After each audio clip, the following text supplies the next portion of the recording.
నీ సన్నిధికి, మందిరాలకు వెళ్ళి మిమ్మల్ని ఆరాధించటానికి, మిమ్మల్ని పూజించటానికి ప్రత్యేకంగా ఈ యొక్క ఆరాధనలో పాలు పొందుతూ ఇంకా అనేకమైనటువంటి హెచ్చరికలతో ఆత్మీయంగా బలపడటానికి దేవా మీరు చేసినటువంటి ప్రతి సహాయాన్ని బట్టి మీకే స్తోత్రాలు, స్తోత్రాలు చెల్లిస్తుంటున్నాం తండ్రి. ప్రభువా, ప్రభువా మీకు వందనాలు. ఈ యొక్క వేదాంత పాఠశాల ఈ యొక్క ప్రోగ్రామ్ ద్వారా ఆంధ్రప్రదేశ్‌లో, అనంతపూర్‌లో చాలామంది మా ప్రియులు అనేక ఆత్మీయ మేలులు పొందటానికి, బైబిల్ గురించి సత్యం తెలుసుకోవటానికి, చక్కటి టీచింగ్ వినటానికి మీరు చేసినటువంటి సహాయాన్ని బట్టి మీకు వందనాలు ప్రభా. ఎంతగానో మా ప్రియులు ప్రభా, దైవ సేవకులు నాయనా ఈ విషయమై ప్రభా సన్ని వాళ్ళ టీమ్ అంతా కలిసి ఎంతో చక్కగా ప్రయాసపడుతూ, ప్రిపేర్ అవుతూ అనేక ఆత్మీయ విషయాలు నేర్పిస్తున్నారు, సహాయం చేస్తున్నారు. మీకు వందనాలు. వాడుకో, వాడుకో ప్రభా. వారి ప్రయాస, వారి ప్రయత్నాలు, వారి ప్రార్థనలు ఏమాత్రం వ్యర్థం కాకుండా కొంతమందిలోనైనా నైనా దేవా చక్కటి వాక్యంని అర్థం చేసుకుంటూ, చక్కగా వాక్యాన్ని అర్థం చేసుకొని జీవించటానికి, కృప చూపించడానికి, ధ్యానించటానికి, తెలుసుకోవటానికి మీరే సహాయం చేయవలసిందిగా ప్రార్థన చేస్తుంటున్నాం. సహాయం చేయని కృప చూపించండి. ప్రభా, ప్రభా మీకు వందనాలు, వందనాలు ప్రభా. ఈ యొక్క వేదాంత పాఠశాలలో ఇప్పుడు జాయిన్ అయినటువంటి మా ప్రియులను బట్టి మీకు వందనాలు. ఇంకా చాలామంది జాయిన్ కావాల్సింది ప్రభా ఆయా ప్రాంతాల్లో ప్రభా తండ్రి. నీ వాక్యం పట్ల, నీ శ్రేష్టమైన మాటల పట్ల ఆసక్తి కలిగి అందరూ ఈ మెసేజ్ చూసిన వాళ్ళందరూ జాయిన్ కావటానికి సహాయం చేయవలసిందిగా ప్రార్థన చేస్తుంటున్నాం. సహాయం చేయని కృప చూపించండి ప్రభా. నాయనా ఈరోజు క్లాస్ తీసుకున్న మీ ప్రియబిడను దేవా సన్నీను చక్కగా మీ ఆత్మతో నింపి చక్కగా తీసుకోవటానికి ప్రభా తండ్రి. వచ్చిన బిడ్డలందరికీ ఎంతో అర్థవంతంగా తెలుసుకోవటానికి, నేర్చుకోవటానికి మీ ప్రియుడు చక్కగా వాడబడటానికి సహాయం చేయవలసిందిగా ప్రార్థన చేస్తుంటున్నాం తండ్రి.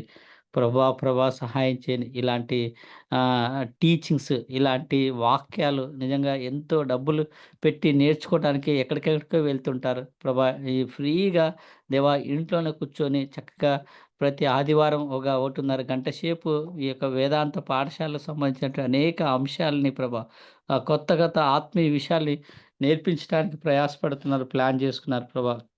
దేవా జాయిన్ కావటానికి సహాయం చేయవలసిందిగా ప్రార్థన చేస్తుంటున్నాం. దేవా, దేవా సహాయం చేయని కృప చూపించవలసిందిగా ప్రార్థన చేస్తుంటున్నాం. ఈరోజు జరగబోయే ఈ సెషన్ అంతట్లో మీ సహాయాన్ని కోరుకుంటున్నాం తండ్రి. మీ దైవజనుల్ని బలంగా మీరు వాడుకునండి. వింటున్నటువంటి మాకు కూడా చక్కగా అర్థం చేసుకోవటానికి, అనేక ఆత్మీయ మేలులు పొందటానికి మీరు కృప చూపించి సహాయం చేయవలసిందిగా కోరుకుంటూ, ముందున సభలందరూ మీ ప్రేమ గల హస్తాలకు అప్పజెప్పుకుంటూ, త్వరగా మిగిలిన వారందరూ జాయిన్ కావటానికి, ఆత్మీయ మేలులు పొందటానికి, నీ సత్య వాక్యాన్ని తెలుసుకోవటానికి, నీ శ్రేష్టమైన మాటలు వినటానికి త్వరగా అనేకులు జాయిన్ కావటానికి మీరే సహాయం చేస్తారని క్రీస్తు యేసు నామములో అడిగి వేడుకుంటున్నాం తండ్రి.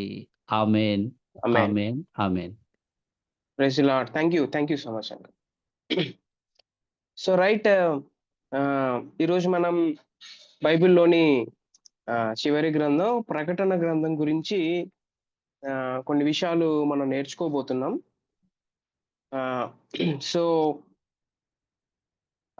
ఇంట్రెస్ట్ కలిగి బైబిల్‌ని అర్థవంతంగా చదవాలి అని మీకున్న ఆసక్తిని బట్టి ప్రభువు పేరిట ప్రత్యేకంగా మీకు థాంక్ యూ చెప్తున్నాం. మిమ్మల్ని ఆహ్, మిమ్మల్ని మెచ్చుకుంటున్నాం. We are appreciating you. So thank you so much. So మా వేదాంత పాఠశాల యొక్క మెయిన్ ఉద్దేశ్యం ఏంటి అనంటే ఆహ్, వాక్యాన్ని అర్థవంతంగా ఎలా చదవాలి అన్న ఉద్దేశంతో ఆహ్, సో థియోలాజికల్ కాలేజెస్‌కెళ్ళి చదువుకోలేని వాళ్ళు ఎవరైతే ఉంటారో, సో వారు చర్చెస్‌లో ఉంటారు, ఫ్యామిలీస్‌లో ఉంటారు. వాక్యం పట్ల శ్రద్ధ, ఆసక్తి కలిగి నేను అర్థవంతంగా ఎలా చదవాలి అనే తృష్ణ కలిగి ఎవరైతే ఉంటారో, వారందరికీ ఉపయోగకరంగా వాక్యాన్ని అర్థవంతంగా చదివే పద్ధతులేంటి? ఎలా అర్థం జేసుకోవాలి? గ్రంథ ఉద్దేశ్యం ఏంటి? నేపథ్యం ఏంటి? సో గ్రంథ నిర్మాణం ఏంటి? మనం చదివేటప్పుడు ఈ రోజుల్లో మనం ఎలా దాన్ని అప్లై జేసుకోవాలి? అనే ఈ విషయాలు నేర్పించడానికి వేదాంత పాఠశాల యొక్క టీమ్ చాలా దేవుడి యొక్క ప్రేరేపణతో అలాగే ప్రార్థనా జీవితంతో మీ ముందుకి వేదాంత పాఠశాలను తీసుకొనొచ్చాం. సో, కాబట్టి ఎవరు మిస్ కాకోకుండా ఆహ్, జాయిన్ అవుతున్నట్లయితే వారందరికీ ఇది చాలా హెల్ప్‌ఫుల్‌గా ఉంటుంది. So, right. Thank you so much. మీ అందరూ జాయిన్ అయిన దాన్ని బట్టి. ఇంకా చాలా మందున్నారు. వారు కూడా ఐ థింక్ నెక్స్ట్ 5 మినిట్స్‌లో జాయిన్ అవుతారు. Thank you so much. So, right. ఈరోజు the last book of the Bible అదేంటి అనంటే రెవల్యూషన్ గురించి మనం విందాం. రెవల్యూషన్ గురించి.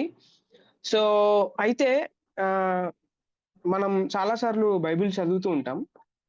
బైబిల్‌ని అధ్యయనం చేస్తూ ఉంటాం. బైబిల్‌ని ఎప్పుడైనా దేవుడు మనకు అవకాశం ఇచ్చినప్పుడు ప్రజలతో వాక్యం పంచుకోవడానికి కూడా మనం ట్రై చేస్తూ ఉంటాం. అయితే చాలా సార్లు ఎక్కువగా ఆహ్, చదివే పుస్తకం ఏంటి? ఒక క్రైస్తవుడు ఎక్కువ చాలా సార్లు చదివే పుస్తకం ఏంటి? ఏ పుస్తకం చదివితే బావుంటుంది అనంటారు? పోనీ మీరు ఎక్కువ సార్లు ఏ పుస్తకం చదివారు? Anybody can respond. నేనెక్కువ యాడ్స్ చదివాను. కొంతమంది అపోస్తల కార్యం చదువుతారు. కొంతమంది కీర్తనలు చదువుతారు. కొంతమంది సామెతలు చదువుతారు. కొంతమంది యోబు చదువుతారు. కొంతమంది సువార్తలు చదువుతారు. కొంతమంది పత్రికలు చదువుతారు. సో, అయితే చాలా తక్కువ శాతం ప్రకటన గ్రంథం చదువుతారు. ఆహ్, చాలా ఇంకా కొంతమందయితే అసలు ప్రకటన గ్రంథం ఒకసారి కూడా చదివని వాళ్ళు ఖచ్చితంగా ఉండే ఉంటారు ఐ థింక్. ఎందుకు అనంటే దాంట్లో హ్మ్.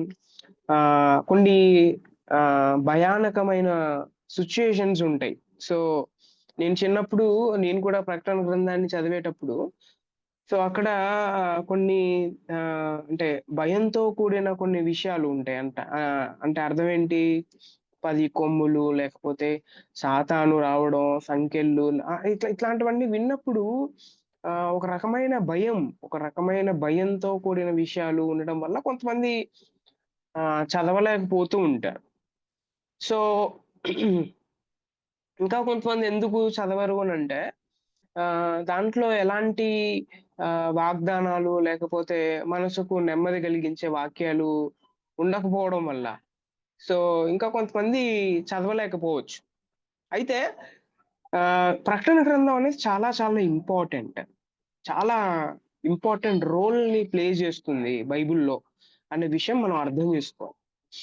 అందుకే ఈరోజు ప్రకటన గ్రంథం యొక్క పరిచయం ఒకసారి వినడానికి ప్రయత్నం చేద్దాం. సో, ఏంటి ప్రకటన గ్రంథం యొక్క పరిచయం? What is the introduction of the book of revolution అనంటే, బాగా అర్థం చేసుకోవడానికి మనం ట్రై చేయాలి. అదేంటి అనంటే, పునరుద్ధానుడు, మహిమ పరచబడిన మనుష్య కుమారుడు ఎవరైతే ఉన్నారో యేసుక్రీస్తు ప్రభువారు, ఆయన పద్మాసు దీపంలో పరవాసిగా బంధింపబడిన అపోస్తలుడైన యోహాను ఆహ్, అంటే యోహానుకు తనను గురించి తాను కనపరుచుకున్నాడు యేసుక్రీస్తు ప్రభువారు. ఎక్కడున్నప్పుడు పద్మాసు దీపంలో ఉన్నాడు. సో, ఇది ఎక్కడుంటుందంటే ప్రకటన గ్రంథం 1 అధ్యాయం 9 వచనంలో ఆ విషయాన్ని మనం చూడొచ్చు. సో, అంటే పద్మాసు దీపంలో యోహాను గారు ఉన్నప్పుడు, ఆ యోహాను గారికి యేసుక్రీస్తు ప్రభువారు కనపరుచుకున్న విధానం ఏంటి అనంటే, అది మన ప్రకటన గ్రంథంలో చూడొచ్చు. అయితే ఈ క్రీస్తు ఎందుకు అలా కనపరుచుకున్నాడు అనే విషయాన్ని మనం ఆలోచన చేస్తే, చాలా మంది బైబిల్ పండితులు చాలా విషయాలు చెప్తారు. అయితే బాయిడ్ లూటర్ అనే ఒక ఒక థియోలాజియన్, ఒక బైబిల్ పండితుడు ఏమంటాడు అనంటే, క్రీస్తు 2 ఉద్దేశాలు ఏంటి అనంటే ఇలా చెప్తాడన్నమాట.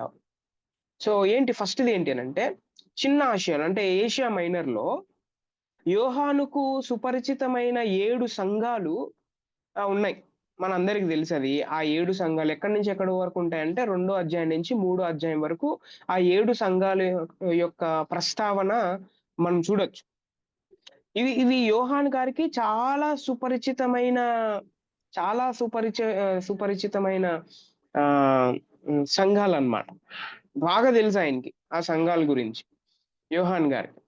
సో సో ఆ సంఘాల యొక్క ఆధ్యాత్మిక ఆరోగ్య పరిస్థితి ఏంటి, స్పిరిచువల్ హెల్త్ అనే విషయాన్ని ఎంఫసైజ్ చేస్తాడు. స్పిరిచువల్ హెల్త్, ఆధ్యాత్మిక ఆరోగ్య స్థితి ఏంటో 2వ అధ్యాయం నుంచి 3వ అధ్యాయం వరకు మనం చూడొచ్చు. This is the first purpose.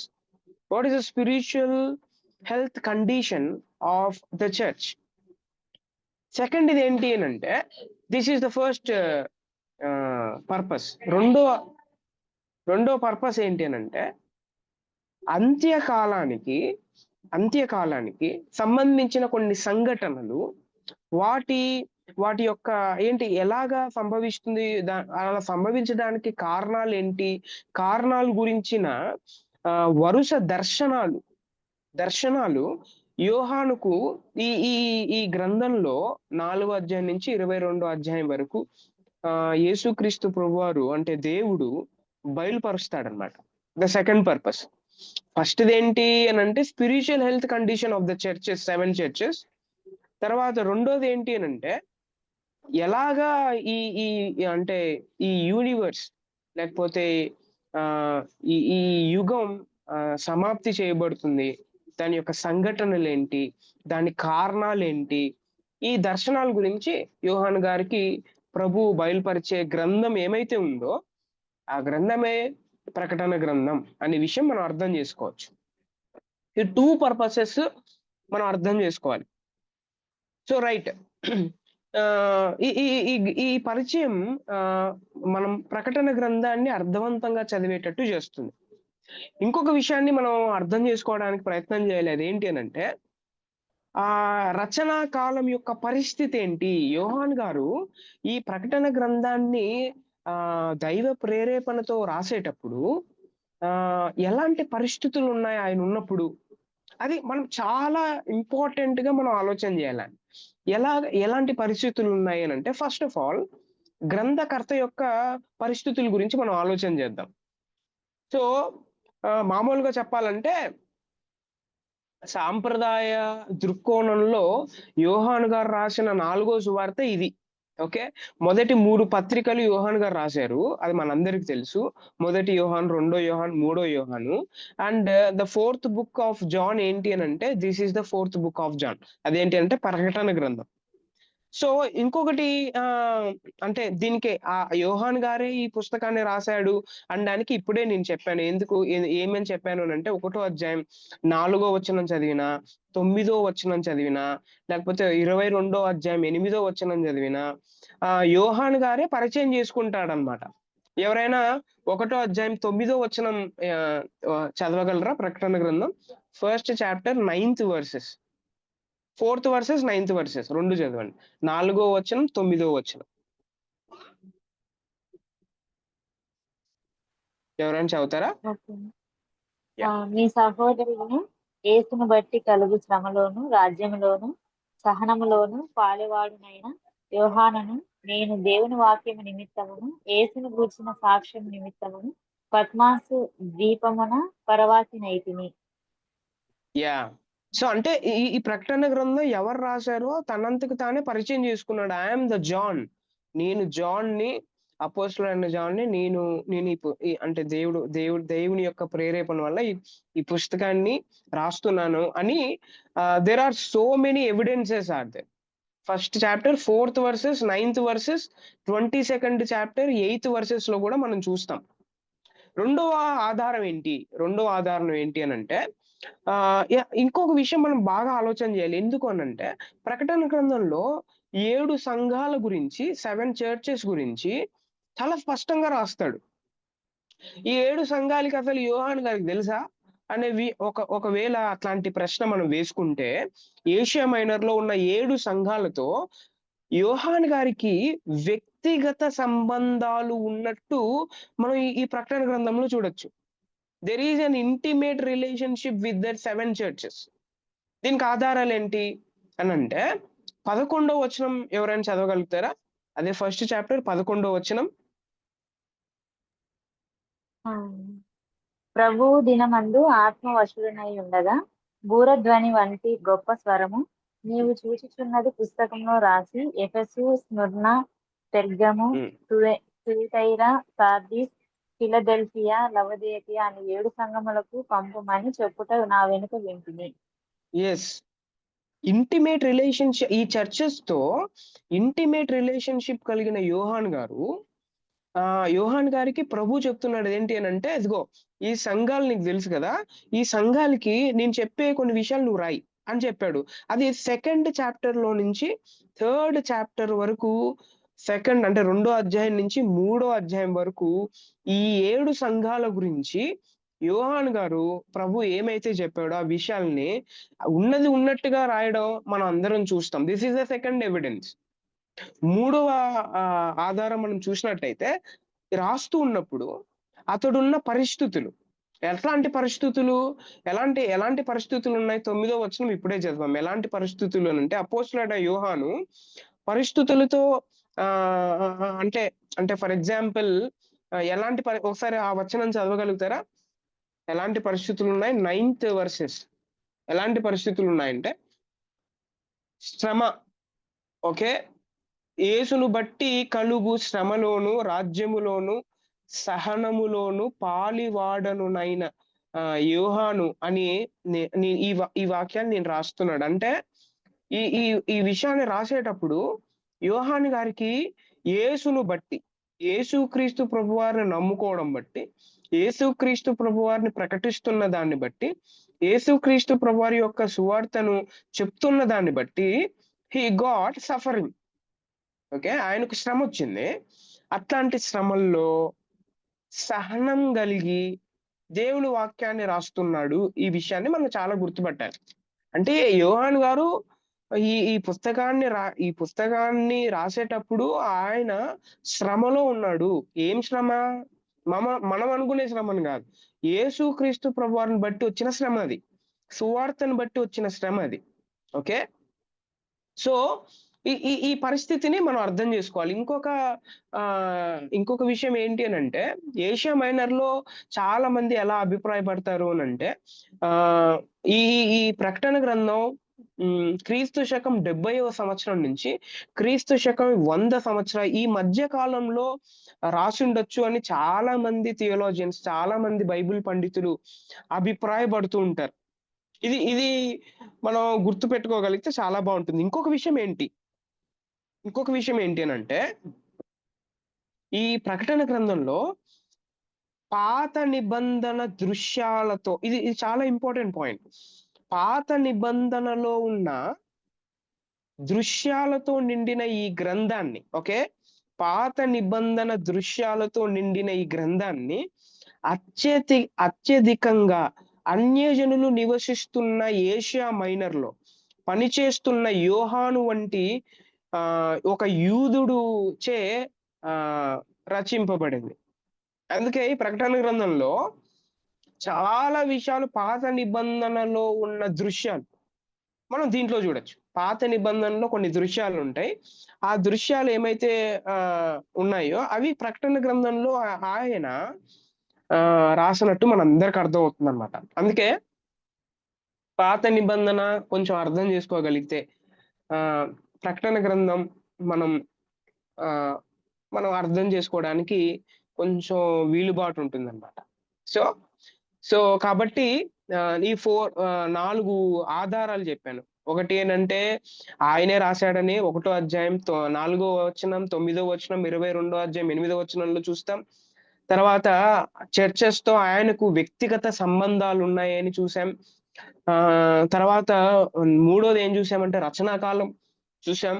4వది ఏంటి అని అంటే, ఈ ప్రకటన గ్రంథంలో పాత నిబంధన దృశ్యాలు ఇక్కడ చూస్తాం అనమాట. పాత నిబంధన బాబిలోను, తర్వాత ఇట్లాంటి యెజెబెలు, ఇట్లాంటి కొన్ని విషయాలు పాత నిబంధనలో ఉండినవే దీంట్లో కూడా ఆయన రాస్తాడనమాట. So this is all about రచయిత గురించి మనం అర్థం చేసుకోవాల్సిన కొన్ని విషయాలు. ఇంకొకటి ఏంటి అని అంటే, నేపథ్యం మనందరికి చాలా అవసరం. నేపథ్యం, గ్రంథ నేపథ్యం. సో గ్రంథ నేపథ్యం ఏంటి? ప్రకటన గ్రంథాన్ని మొదట పొందిన వాళ్ళు ఎవరు అనంటే, ఏషియా మైనర్‌లో 7 సంఘాలున్నాయి వాళ్ళే. సో, చిన్న ఏషియాకు అనంటే ఏషియా మైనర్‌కు నైరుతిగా ఉన్న అంటే నైరుతిగా ఆ సైడ్‌లో ఉన్న 7 స్థానిక సంఘాలు మనందరికి తెలుసు. అది 1 అధ్యాయం 11 వచనం నుంచి 2 అధ్యాయము 3 అధ్యాయం వరకు ఆ 7 సంఘాల యొక్క ఆహ్, విషయాల గురించి అక్కడ రాస్తారు. ఆ 7 సంఘాల సమూహం ఈ ప్రకటన గ్రంథాన్ని మొదట పొందినవారన్నమాట. వారికి రాశారు. ఈ సంఘాల్లో కొన్ని చాలామంది ఏమంటారు అనంటే కొన్ని బహుశా రోమన్ చక్రవర్తి అయిన డొమిషియన్ ఎవరైతే ఉన్నారో క్రీస్తు శకం 81వ సంవత్సరం నుంచి 96వ సంవత్సరం ఆయన పరిపాలన చేస్తున్నప్పుడు డొమిషియన్ పరిపాలనలో శ్రమలు అనుభవిస్తున్నాయి ఈ 7 సంఘాలు అని చాలామంది అభిప్రాయపడతారు. ఓకే. అది 2 అధ్యాయం 9వ వచనం నుంచి 10వ వచనం, తర్వాత 13వ అధ్యాయం.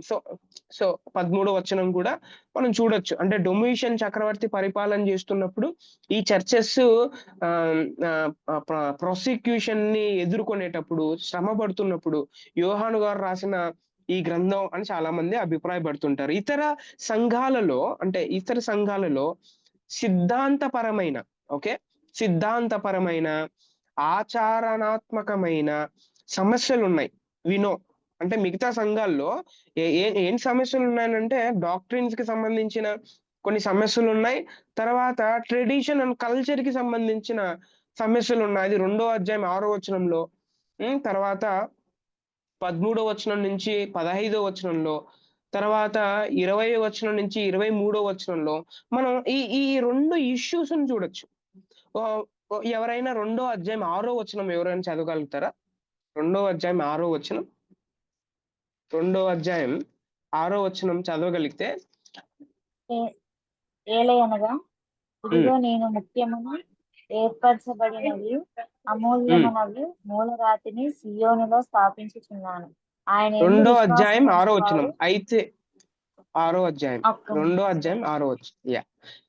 2 అధ్యాయం 6 వచనం. ఆ, యాహ్! అయితే ఈ ఒకటి నీలో ఉన్నది. హ్మ్. నీ కొలాయితుల క్రియలు నీవు యాహ్! ద్వేషించుచున్నావు. ఆ! నికోలాయితుల క్రియలు నీవు ద్వేషించుచున్నావు. నేను ఆ! కూడా వీటిని ద్వేషించుచున్నాను. There is a doctrinal issue ఉందక్కడ అన్నమాట. అండ్ ఆహ్, ఆహ్, 13 వచనం నుంచి 15 వచనం వరకు మీరు అక్కడ చదవగలిగితే అక్కడ కూడా there will be cultural, traditional and doctrinal ఇష్యూని మనం చూడొచ్చు. తర్వాత 20వ వచనం నుంచి 23వ వచనం వరకు మీరు చదవగలిగితే అక్కడ కూడా ఈ 3 ఇష్యూస్‌ని మనం చూడొచ్చు. ఈ 3 ఇష్యూస్‌ని రైజ్ చేస్తూ యోహాన్ గారు ఆహ్, చాలా స్పష్టంగా ఆ సంఘాలకి రాస్తున్నట్టు మనందరికి అర్థమవుతుంది.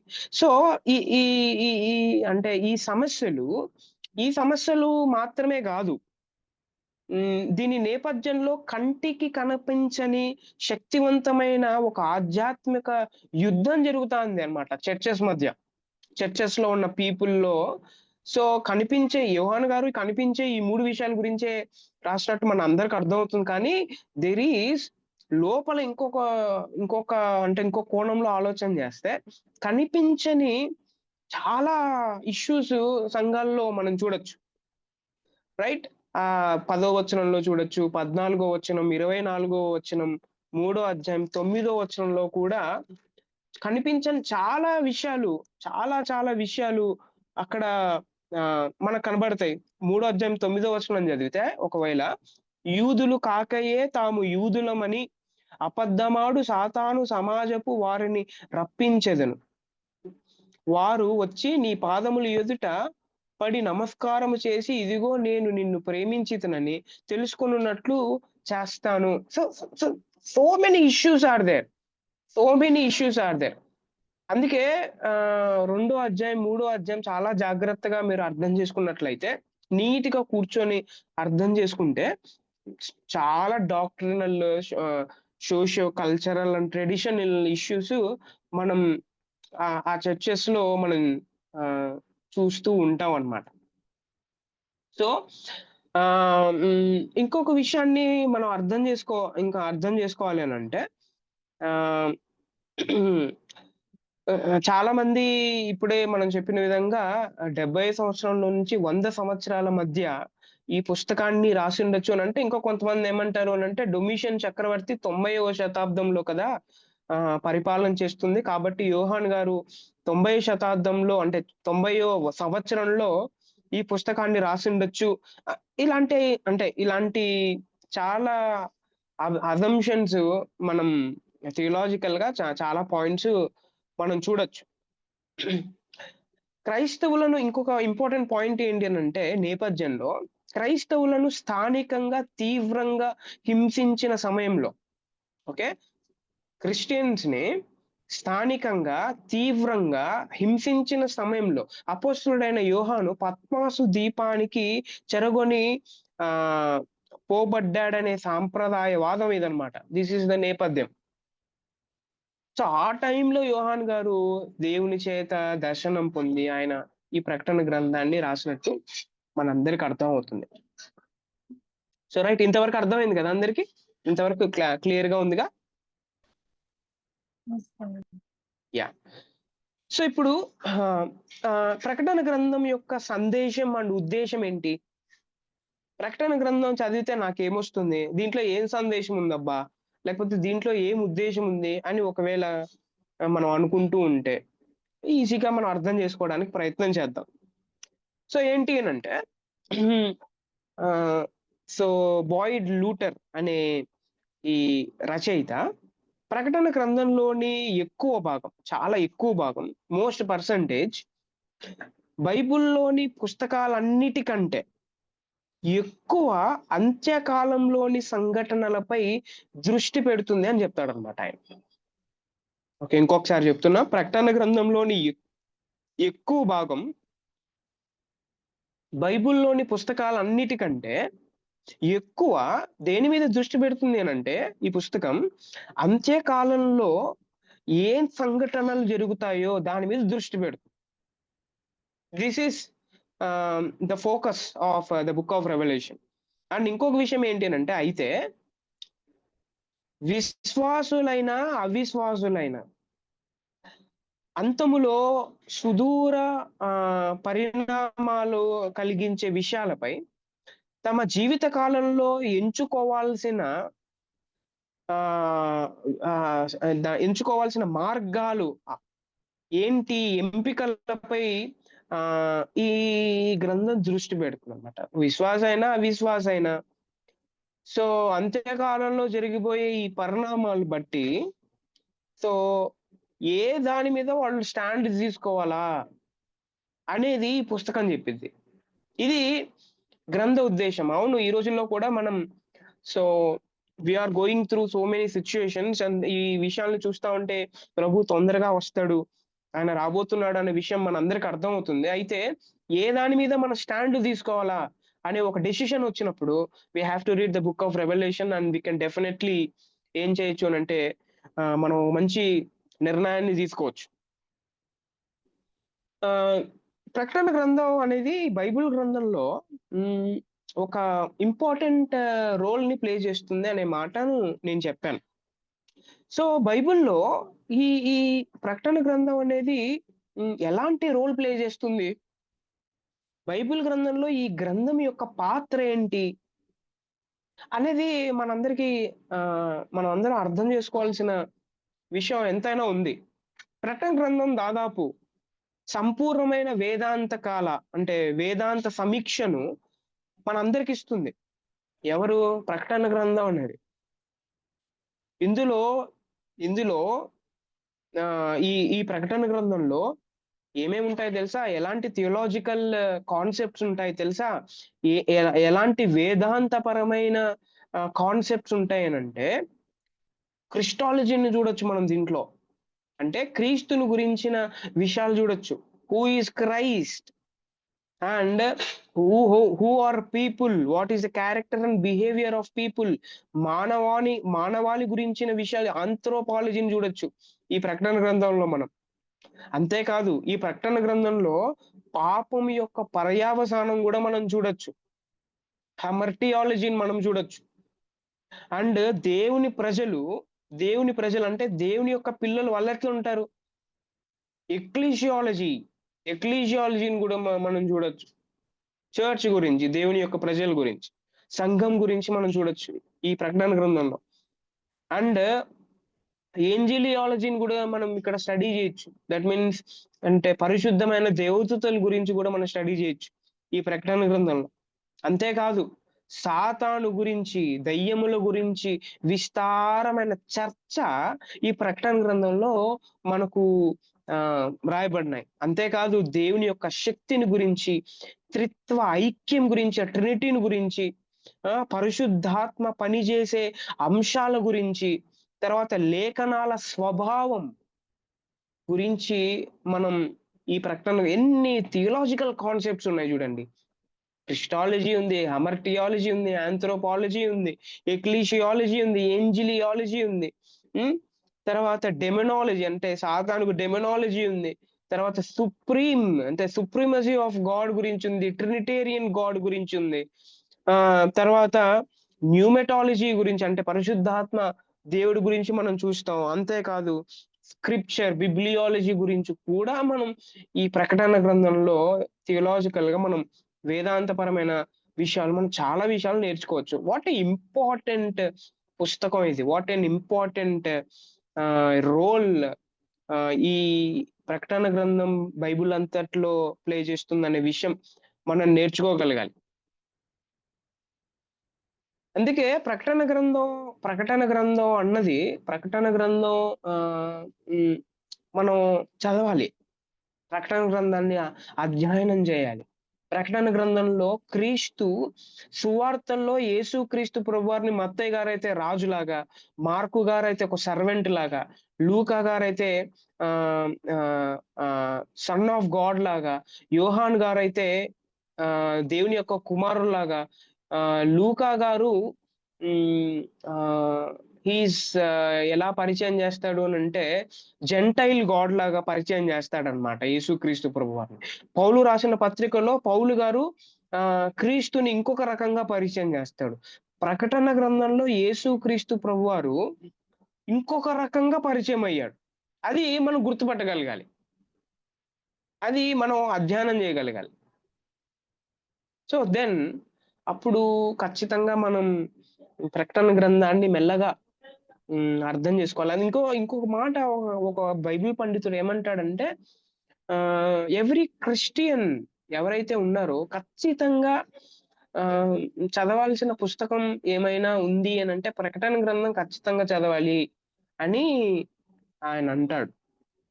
సో ఖచ్చితంగా ఒక్కసారైనా, 2 సార్లు అయినా, లేకపోతే ఒకవేళ బైబిల్ చదివే అంటే అలవాటు మనందరికి ఉంటే ఖచ్చితంగా ప్రకటన గ్రంథాన్ని అధ్యయనం చేయగలిగితే then we know about what is క్రిస్టాలిటీ.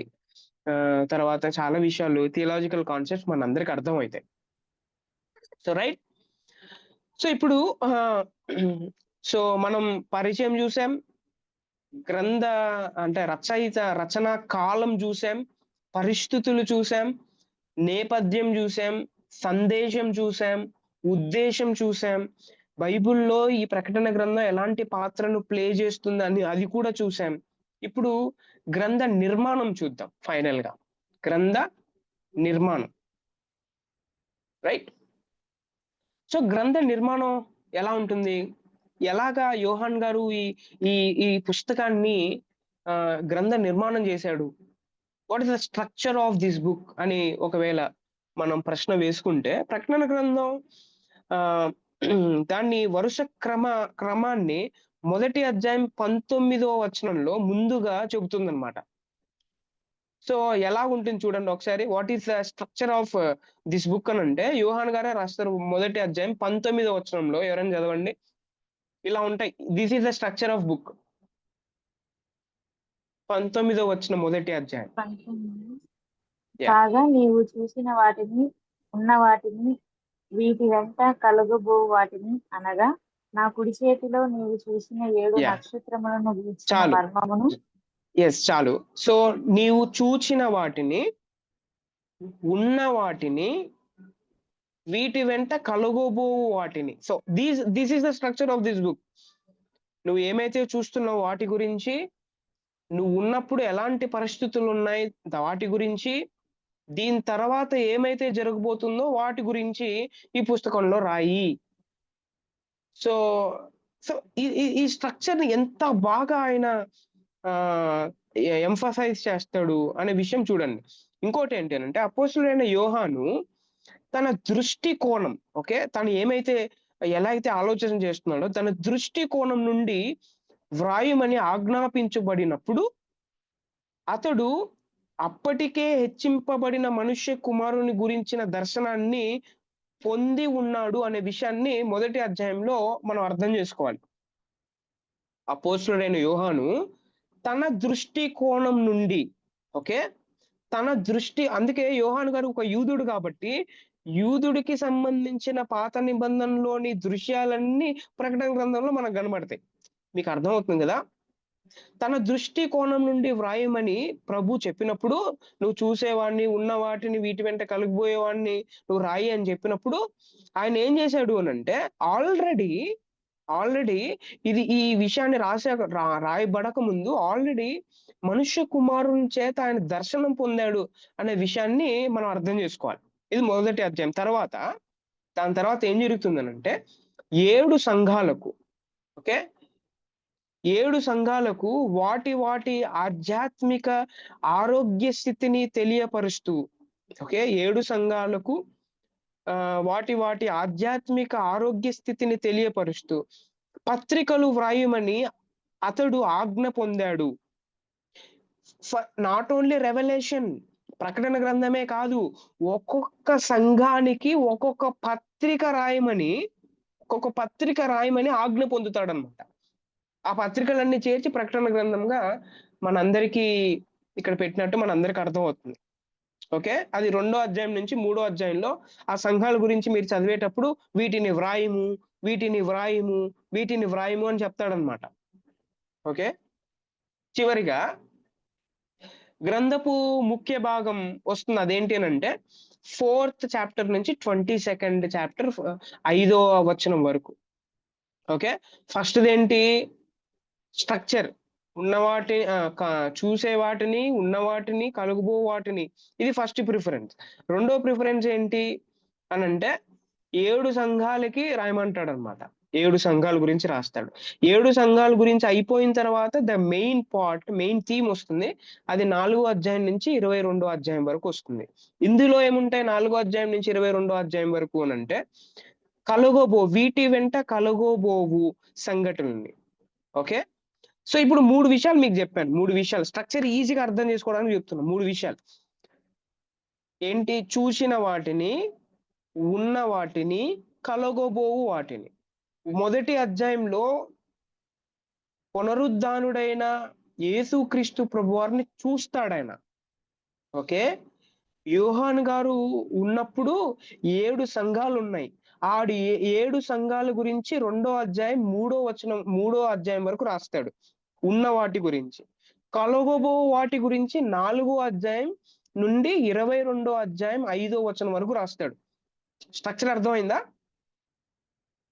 మొదటి అధ్యాయం 19వ వచనంలో ఏమైతే 3 విషయాల గురించి మాట్లాడాడో ఆ 3 విషయాలు ఈ ప్రకటన గ్రంథంలో చూస్తాం. చూసిన వాటిని మొదటి అధ్యాయంలో రాశాడు.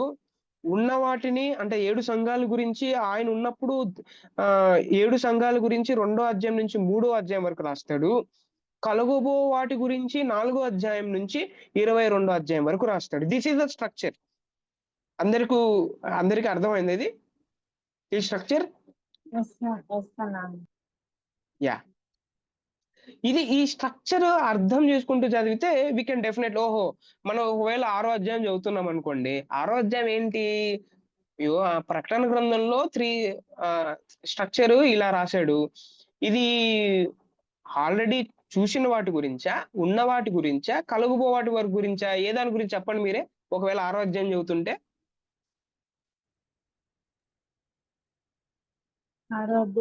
కలుగుబో వాటి గురించి రాస్తున్నాడు అనే విషయాన్ని మనం అర్థం చేసుకోవాలి. ఓకే, సో ఒకవేళ 3వ అధ్యాయం చదువుతుంటే 3వ అధ్యాయం చదువుతుంటే అది దేని ఉన్న గురించి? వాటిని ఏమున్నాయి? వాటిని యోహాను గారు ఉన్నప్పుడు 7 చర్చెస్ ఉన్నాయి. సంఘంలో ఆ 7 చర్చెస్ గురించి రాస్తారు. Okay, this is the structure of the book of revolution. Okay, so right. ఇప్పుడు త్వరగా మనం ఫైనల్ భాగానికి వచ్చాం. త్వరగా మనం ఏం చేద్దాము అంటే గ్రంథ విభజన మనం ఇలా చేయొచ్చు. 4 పార్ట్స్ గా చేయొచ్చు గ్రంథ విభజన. 4 పార్ట్స్ గా.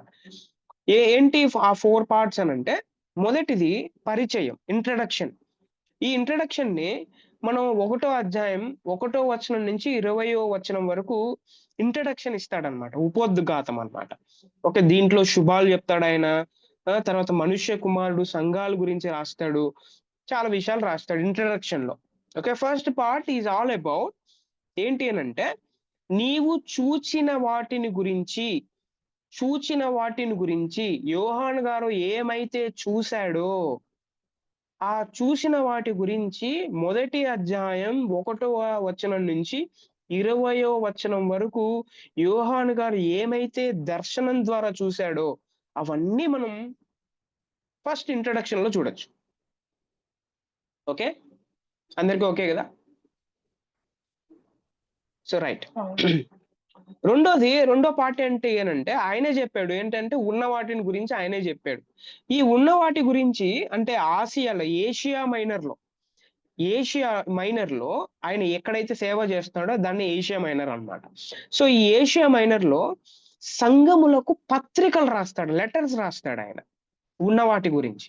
అక్కడ అప్పుడు ఎట్లాంటి social context, traditional, cultural, doctrinal issues ఉన్నాయో ఆ ఇష్యూస్ అన్నిటి ఆ పరిస్థితులు ఏమైతే జరుగుతా ఉన్నాయో ఆ పరిస్థితులన్నిటి గురించి ఆయన రాశాడు. 2వ అధ్యాయం నుంచి 3వ అధ్యాయం 22వ వచనం వరకు ఆ పరిస్థితులు ఆయన ఉన్నప్పుడు ఎట్లాంటి పరిస్థితులు జరుగుతా ఉన్నాయో రాస్తాడు. అదే ఆ చర్చెస్ 7 చర్చెస్ కి మాత్రమే ఇది అందరికీ కాదు అని అనుకోవడానికి లేదు. ఒకవేళ అలాంటి చర్చెస్ లో ఏదో ఒక చర్చ్ డాక్టరినల్ ఇష్యూలో అయినా, ట్రెడిషనల్ ఇష్యూలో అయినా, కల్చరల్ ఇష్యూలో అయినా ఎక్కడో ఒక చోట మనం మన పాయింట్ మనం పెట్టుకోవచ్చు. ఎక్కడో ఒక చోట మనం ఖచ్చితంగా ఉంటాం అనమాట. వెదర్ వి మే బి మనం ఖచ్చితంగా డాక్టరినల్ ఇష్యూలు ఫేస్ చేస్తూ ఉండొచ్చు, సోషల్ ఇష్యూని ఫేస్ చేస్తూ ఉండొచ్చు, కల్చరల్ ఇష్యూస్ ని ఫేస్ చేస్తూ ఉండొచ్చు, ట్రెడిషనల్ ఇష్యూస్ ని ఫేస్ చేస్తూ ఉండొచ్చు అనమాట. ఏదో ఒక సంఘాల్లో ఖచ్చితంగా మనం ఖచ్చితంగా మనం ఇరుక్కొని పోతాం అనే విషయం మనం అర్థం చేసుకోవాలి. This is for all, right? ఉన్న వాటిని గురించి మనం చూడొచ్చు. ఎఫెసీ, స్ముర్ణ, పెర్గెము, తోతైర, సార్దీస్, ఫిలదెల్ఫియా, లెవొదొకయ ఈ సంఘాలకి వాళ్ళు రాస్తారన్నమాట. యోహాన్ గారు రాస్తారు. ఓకే, ఈ 7 సంఘాలు. థర్డ్ పార్ట్ ఏంటి అని అంటే, కలుగుబో వాటి గురించి అని చెప్పాను. వీటి వెంట కలుగుబో వాటి గురించి 1వ అధ్యాయం 19వ వచనం ప్రకారం ఆయనే చెప్పాడు. ఓకే, సో ఏంటి కలుగుబోతున్నావు అనే విషయాన్ని 4వ అధ్యాయం నుంచి 22వ అధ్యాయం వరకు 22వ అధ్యాయం 5వ వచనం వరకు కలుగుబో వాటి గురించి ఆయన రాశాడు. అంటే అంత్యకాల దర్శనాలు ఇందులో మనం చూడొచ్చు. అంత్యకాల దర్శనాలు. ఓకే, అంత్యకాల దర్శనాలు ఏంటి? ఆ దర్శనాలు అని ఒకవేళ ఆలోచన చేస్తే, పరలోకపు సింహాసనం గురించి, 7 ముద్రల గురించి, 7 బూరల గురించి, దేవుని అంతిమ ఉగ్రత గురించి, తర్వాత 7 పాత్రల గురించి, తర్వాత రాజాది రాజు యేసుక్రీస్తు ప్రభువారు మనుష్య కుమారుడి యొక్క పరిపాలన గురించి, నూతన యెరూషలేము గురించి, అంటే అంత్యకాలంలో ఏమైతే జరగబోతున్నాయో ఆ వాటి గురించి 4వ అధ్యాయం నుంచి 22వ అధ్యాయం 5వ వచనం వరకు అంత్యకాల దర్శనాల గురించి యోహాను గారు రాస్తారు. ఇది 3 పార్ట్స్ అయిపోయినాయి. ఓకే, చూసిన వాటిని, ఉన్న వాటిని, తర్వాత కలుగుబో, ఈ 3 పార్ట్స్ అయిపోయినాయి. అయితే చివరి ముగింపు పార్ట్ ఆయన ఎలాగా ఫినిష్ చేస్తాడు అంటే, అది 22వ అధ్యాయం 6వ వచనం నుంచి 21వ వచనం వరకు ఎలా ఫినిష్ చేస్తారు చూడండి. గ్రంథమునకు ముద్ర వేయవద్దు అని ఆజ్ఞ. నువ్వేమైతే రాసావో, no you should not seal this, ఇది అందరికీ తెలియాలి అని ఒక ఆజ్ఞ పొందుతాడు. తర్వాత వస్త్రములను ఉతుక్కోవడం, జీవజలం గురించి యోహాను గారు రాస్తాడు. వస్త్రాలు ఉతుక్కోవడం అంటే నిజంగా అలా ఉతుక్కోవడం కాదు. రైట్. So right. తర్వాత ఈ ప్రవచనానికి కలపడాన్ని గురించి హెచ్చరిక చూస్తాం. వీటిలో ఏమీ చేర్చవద్దు, ఏమీ కలుపవద్దు అనే హెచ్చరిక మనం యోహాను గారికి ప్రభు ఇచ్చినట్టు మనందరికి అర్థమవుతుంది. తర్వాత చివరికి ఇంకా ఈ రెవల్యూషన్ అయిపోయేటప్పుడు నిశ్చయత గురించి చెప్తాడు. కన్ఫెషన్. ఇదంతా వినిన తర్వాత what you have to take, నీ డెసిషన్ ఏంటి? ఒక నిశ్చయత ఇస్తాడు. ముగింపు నిశ్చయత, ఆశీర్వాదం. మనము 20వ వచనం, 21వ వచనంలో ఆయన చెప్తాడనమాట. What we have to take a decision after reading this, అంటే ఆఫ్టర్ ఇంటర్ప్రిటేటింగ్ దిస్ రెవల్యూషన్ అనే విషయాన్ని 20వ వచనం, 21వ వచనంలో ఆయనే చెప్తున్నట్టు మనందరికి అర్థం అవుతుంది. ఎవరైనా చదవగలుగుతారా? ఆయన కన్ఫెషన్ ఏంటి? నిశ్చయత. ప్రకటన గ్రంథం 22వ అధ్యాయం చివరి 20వ వచనం, 21వ వచనం ఎవరైనా చదువుతారా ప్లీజ్? ఈ సంగతులను గూర్చి సాక్ష్యం ఇచ్చేవాడు అవును త్వరగా వచ్చుచున్నానని చెప్పుచున్నాడు. ఆమేన్. ప్రభువైన యేసు రమ్ము. ప్రభువైన యేసు కృప పరిశుద్ధులకు తోడై ఉండును గాక. నిశ్చయిత చూడండి. డెసిషన్ ఏంటి? ఏమర్థం కావాలి? రెవల్యూషన్ అంతా చదివిన తర్వాత అంటే ఒక కన్ఫెషన్ లోకి రావాలంట. అదేంటి అనంటే త్వరగా వస్తున్నాడు యేసు ప్రభు. యేసు ప్రభు త్వరగా వస్తున్నాడు అనే కన్ఫెషన్ లోకి వచ్చేయాలి. తర్వాత ఇంకో కన్ఫెషన్ లోకి కూడా రావాలనంట. ప్రభువా త్వరగా రమ్ము. యోహాన్ గారు చెప్తున్నాడు అనమాట. ఇదిగో చదివే వాళ్ళు మీరేం కన్ఫెషన్ తీసుకోవాలనంటే, మీరు త్వరగా దేవుడు వస్తాడని మీరు కన్ఫెషన్ తీసుకోవాలా? యోహాను గారు ఏం చెప్తా ఉన్నాడు అనంటే, రా ప్రభా, నువ్వు తొందరగా వచ్చేసే ప్రభా అని అంటున్నాడు. ఎందుకు? యెరూషలేముని, పరలోకాన్ని అంతా చూసేసిన తర్వాత ఆయన ఆయన ఆయన అంటే ఆయన స్టేటస్ ఎలా ఉంటుంది, ఎలా ఆలోచన చేస్తాడు, ఇంకా అవన్నీ పొందుకోవాలనుకో, త్వరగా రా ప్రభువా అనే కన్ఫ్యూజన్ లోకి ఆయన వచ్చాడు. మనల్ని త్వరగా వస్తున్నాడు యేసు ప్రభు అని కన్ఫ్యూషన్ లోకి రావాలా అని, అంటే డిసిషన్ తీసుకోవాలా అని ఆయన చెప్తున్నాడు. తర్వాత చివరికి ఒక బెనడిక్షన్ కూడా, ఆశీర్వాదం కూడా ఇస్తాడు. ఏమిటి తెలుసా? ఇదిగో ఇవన్నీ చదివిన తర్వాత ప్రభు అయిన యేసు కృప పరిశుద్ధులకు తోడై ఉండును గాక, ఆమేన్ అని ఆయన ఎండ్ చేస్తాడు ఈ పుస్తకాన్ని. So what a wonderful book ఇది. సో ప్రకటన గ్రంథం ఈజ్ ఆల్ అబౌట్ ఏంటి అని అంటే, యేసు ప్రభు ఎలాగైతే సువార్తల్లో మానవుల యొక్క పాపాల కోసం, పాపాన్ని క్షమించడానికి, పాపాన్ని తీసివేయడానికి, బలియాగం చేయడానికి ఎలాగైతే యేసుక్రీస్తు ప్రభువారు ఈ లోకానికి వచ్చాడో, ఇదిగో ఆయన వచ్చి ఆయన ఆరోహణమై పునరుద్ధానం అయ్యాడు. ఓకే, పునరుద్ధానమే ఆరోహణం అయ్యాడు. అండ్ ఆయన చెప్పిన విధంగా ఆయన వస్తాడు అనే దాన్ని ఏమంటారు, ఒక ఎవిడెన్స్ ఏమైతే ఉందో, ఆయన ఖచ్చితంగా వస్తాడు. ఆ కన్ఫెషన్ ని అందరూ ఒప్పుకోవాలి. ఆయన రాడు అనుకోవడానికి లేదు అనే విషయాన్ని చెప్పడానికి ఆయన ప్రకటన గ్రంథాన్ని రాసినట్టు మనందరికీ అర్థం అవుతుంది. రైట్. సో కాబట్టి ప్రకటన గ్రంథం అనేది పాత నిబంధన దృశ్యాలు ఇందులో ఉంటాయి. ఎందుకనంటే రాసిన వాడు యూదుడు కాబట్టి ఈ విషయాన్ని మనం అర్థం చేసుకోవాలి. శ్రమపరచబడుతూ ఉన్నప్పుడు యోహాను గారు రాసిన పుస్తకం ఇది. ఇందులో 3 విషయాలు ఉన్నాయి. చూశాడు, ఆయన చూసిన వాటిని రాశాడు.